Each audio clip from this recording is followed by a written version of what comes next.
Во 2008 година екс-премиерот Никола Груевски го прифатил името Република Северна Македонија.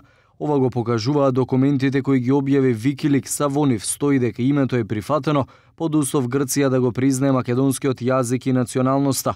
Но подолу во документот пишува дека и покрај тоа што националноста и јазикот ќе бидат македонски, сепак тоа ќе биде регулирано со анекс или интерен документ во Обединетите нации, што нема да биде предмет на одобрување од грчка страна.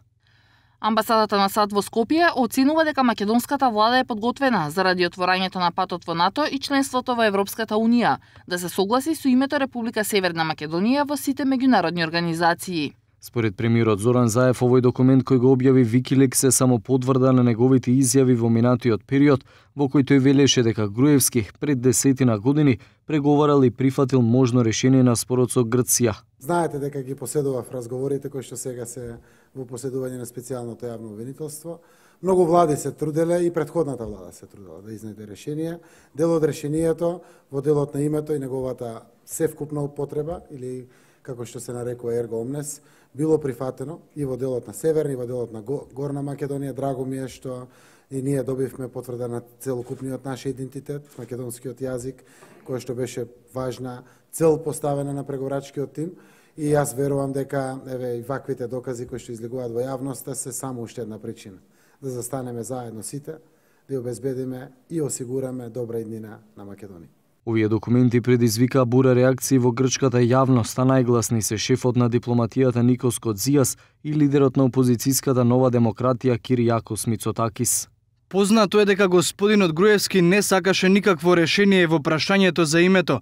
За да го прелаже меѓународниот фактор, се преправаше дека неопходно прифаќа компромис. Никој не му веруваше, освен Мицотакис кој отпосле поверува.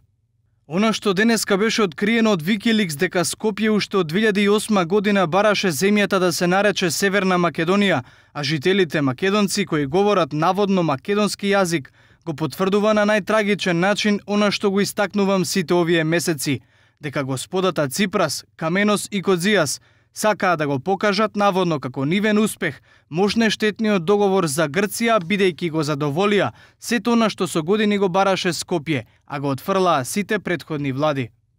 Од друга страна, во 2008 година, Лазар Еленовски како тогашен министер за одбрана изјави дека Груевски во Букурешт отпатувал со прифатено ново име Република Македонија Скопје. Не е точно дека он не е бескомпромисен, бидејќи Никола Груевски прифати промена на име. Тоа што се крие, ќути сега и било што, тука сме да се видиме вистината. Сега ми кажам дека и претходно ме прашувавте. Во Букурешт Никола Груевски отиде со промена на име. Република Македонија Скопје. Документот кој го објави Wikileaks датира од 29 јули 2008 година, потпишан од тогашната амбасадорка на САД во Македонија Джилијан Миловановиќ и е класифициран како доверлив документ.